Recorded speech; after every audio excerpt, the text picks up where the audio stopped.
शुरू करें व्याकरण खंड का पहला शीर्षक वर्ण विचार।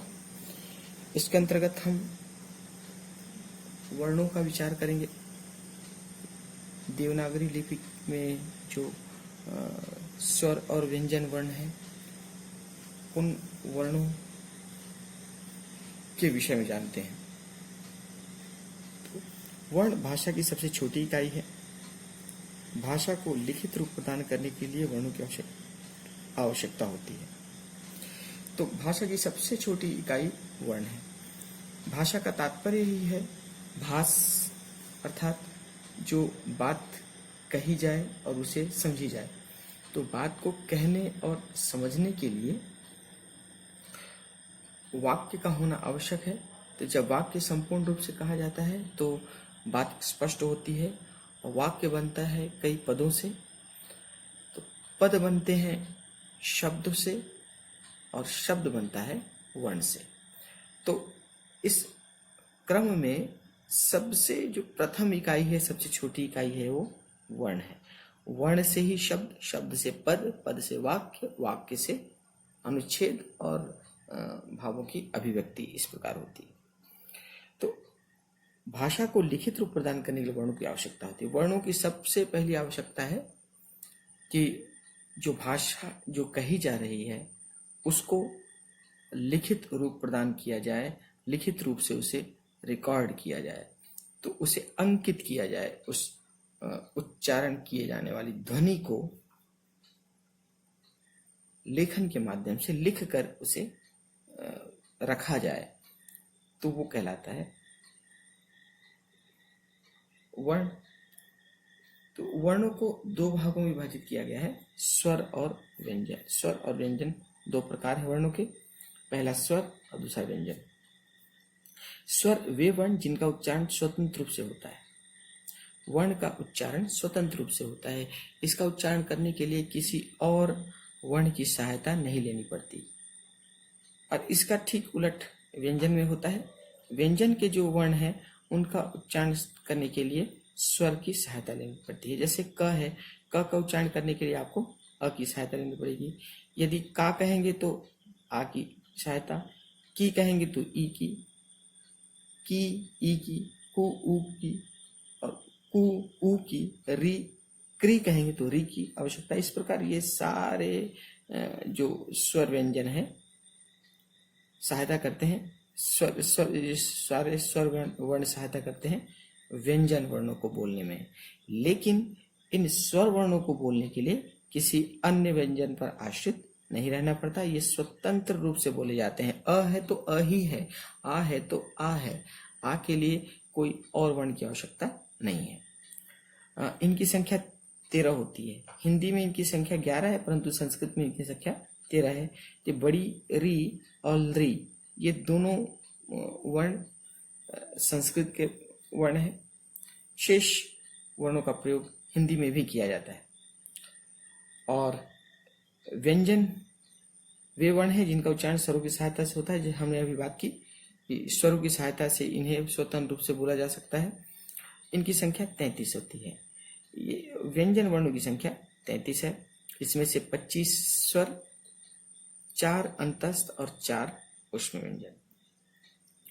क से लेकर म तक के व्यंजनों को स्पर्श व्यंजन कहते हैं। य, र, ल, व अंतस्थ व्यंजन और श, श, स और ह ऊष्म व्यंजन। इसके बाद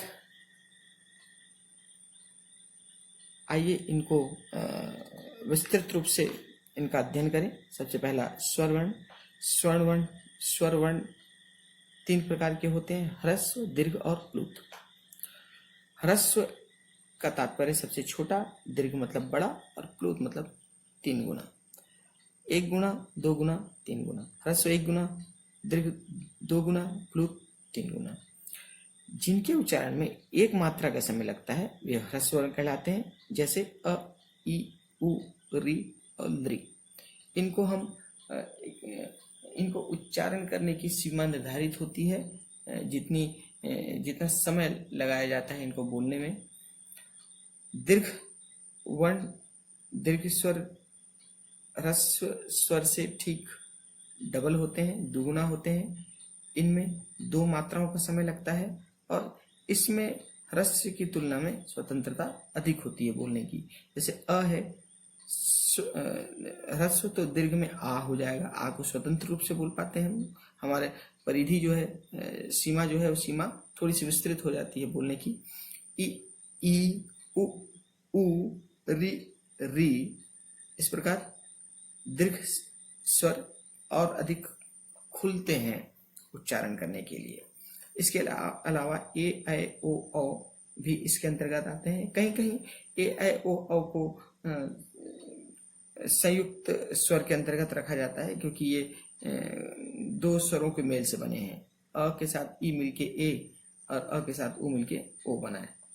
खैर, यहाँ पर ह्रस्व, दीर्घ और प्लूत 3 वर्ग हैं।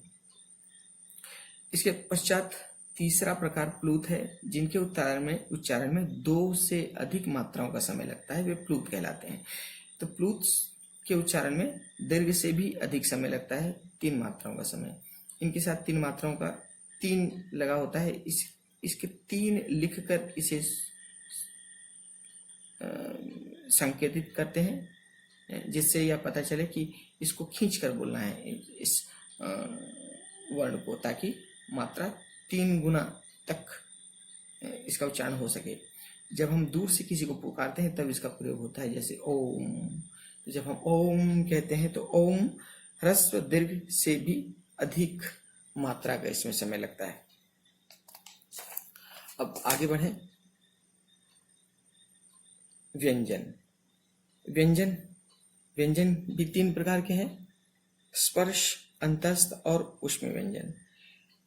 जैसे नाम से स्पष्ट है, जिन व्यंजनों को बोलने पर मुख के अंदर के अंग एक दूसरे को स्पर्श होते हैं, वो स्पर्श व्यंजन। इसके अंतर्गत क से लेकर म तक के व्यंजन आते हैं, अर्थात क, ख, ग, घ, अंग, क वर्ग से, च वर्ग से च, छ, ज, झ, ञ, ट वर्ग से ट, ठ, ड, ढ, ण, त वर्ग से त, थ, द, ध, न और प वर्ग से प, फ, ब, भ, म। इस प्रकार 5 वर्ग के 5 एक वर्ग के व्यंजन, इस प्रकार 25 व्यंजन इसके अंतर्गत आते हैं स्पर्श व्यंजन में। अंतस्थ व्यंजन में 4 प्रकार हैं, य, र, ल, व। य, र, ल, व, ये 4 वर्ण इसके अंतर्गत आते हैं। इसका उच्चारण मुख के अंदर के हिस्से से होता है, इसलिए इसे अंतस्थ कहते हैं। इसके पश्चात ऊष्म व्यंजन, नाम से स्पष्ट है, ऊष्म जो व्यंजन गर्मी के साथ बाहर आते हैं वो ऊष्म व्यंजन कहलाते हैं। तो श, श, स और ह का उच्चारण करने पर गर्म वायु मुख से बाहर निकलती है। आप अपने हाथ को यदि मुख के पास ले जाकर देखें तो आप महसूस करेंगे कि अधिक मात्रा में वायु बाहर आती है और वह वायु अपेक्षाकृत अन्य व्यंजनों की तुलना में गर्म होती है। इसके बाद अगला प्रकार अयोगवाह। अयोगवाह ये न तो स्वर होते हैं न व्यंजन, इन्हें केवल चिन्हों द्वारा प्रदर्शित किया जाता है। तो ये न तो स्वर के श्रेणी में रखे गए हैं और न ही व्यंजन की श्रेणी में रखे गए हैं, या यो कहें तो दोनों के बीच के हैं। जैसे हम अंग कहते हैं तो उसमें अ भी है और न भी है, और यदि हम अ कहते हैं तो उसमें अ भी है और ह भी है। तो इन्हें केवल चिन्ह से प्रकट किया जाता है। यदि अनुस्वार है तो ऊपर एक बिंदी लगी होती है, और यदि विसर्ग है तो 2 बिंदी वर्ण के बाद लगी होती है। तो यहाँ उदाहरण है, हंसा जले उत्तरति मनः चंचलम अस्ति। हंसा शब्द में ह वर्ण के ऊपर ये अनुस्वार लगा हुआ है, और तत्पश्चात सह, इस वर्ण में स के साथ ये विसर्ग लगा हुआ है। तो हंस, इस शब्द में अनुस्वार भी है और विसर्ग भी है। इन दोनों का उच्चारण स्वर के बाद होता है। ये दोनों अयोगवाह, इनका हमेशा प्रयोग स्वर के बाद होता है। अनुस्वार भी लगता है तो किसी न किसी स्वर के बाद, और विसर्ग भी लगता है तो किसी न किसी स्वर के पश्चात ही। ये दोनों अयोगवाह कहलाते हैं। या यो शब्द दूसरे शब्दों में कहें तो जिन्हें योग के बिना वहन न किया जा सके वो अयोगवा। तो बिना योग के वो आगे नहीं बढ़ पाते। अगला संयुक्त व्यंजन, नाम से स्पष्ट है, संयुक्त मतलब कि जुड़ना।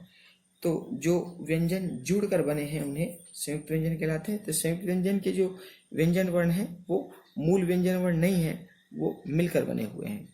मुख्य रूप से क्ष, क्ष, क और श से बना हुआ है। क के साथ मूर्धन्य श मिलकर बना है क्ष। द, द और य के साथ बना है द। त्र, त और र के साथ बना है त्र। य, ज और य के साथ बना है। बस उच्चारण में प्रतीत होता है कि ग और य है, लेकिन वास्तव में ये ज है। तो य की उत्पत्ति होती है ज और य के मेल से। इसके बाद श बना है श और र के मिलने से। यहाँ श तालव्य श के साथ र मिलकर बना है श। स्वरों का मात्रा के रूप में प्रयोग, मात्रा लगाकर जब हम स्वरों को प्रकट करते हैं तो वो व्यंजनों से एक से जुड़ जाते हैं।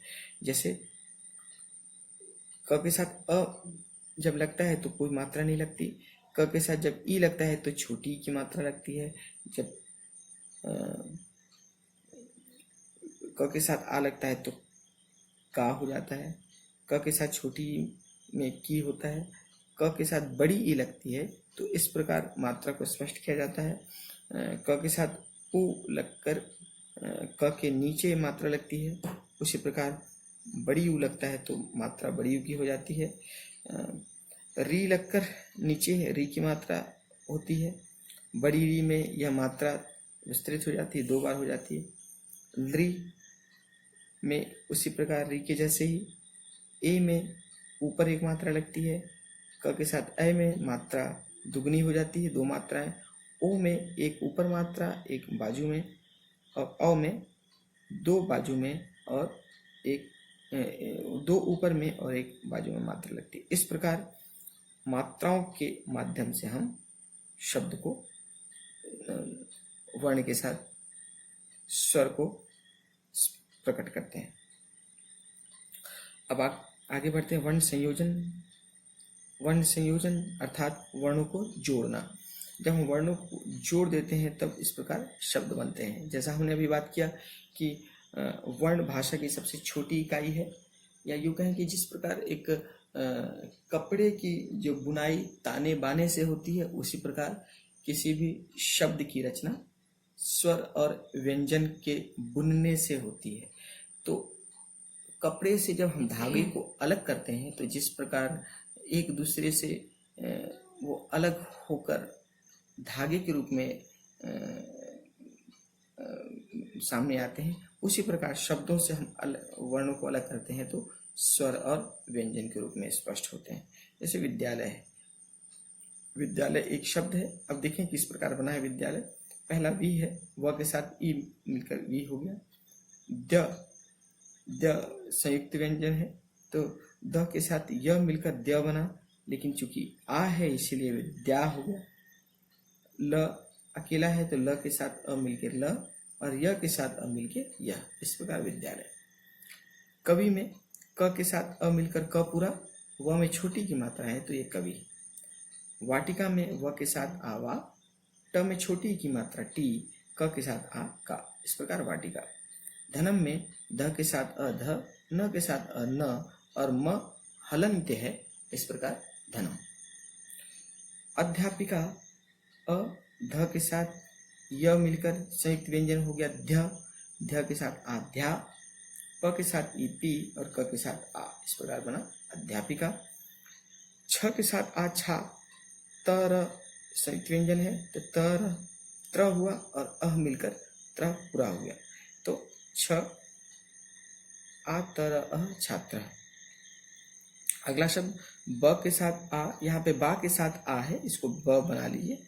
ये ब के साथ आ बा, ल के साथ अ ल, क के साथ आ का। विसर्ग लग के बालका। पुष्पम में प के साथ छोटी उ, उ, श के साथ प है अर्थात श आधा है, पुष, उसके बाद प के साथ अ मिलकर प पूरा और म हलंत। इस प्रकार पुष्पम। तो मुझे आशा है कि आप लोगों ने स्वर, व्यंजन और स्वर के प्रकार, व्यंजन के प्रकार, अयोगवाह, संयुक्त व्यंजन और वर्ण संयोजन को भलीभांति समझ लिया है। अब मिलते हैं अगले वीडियो में वर्ण विच्छेद के साथ।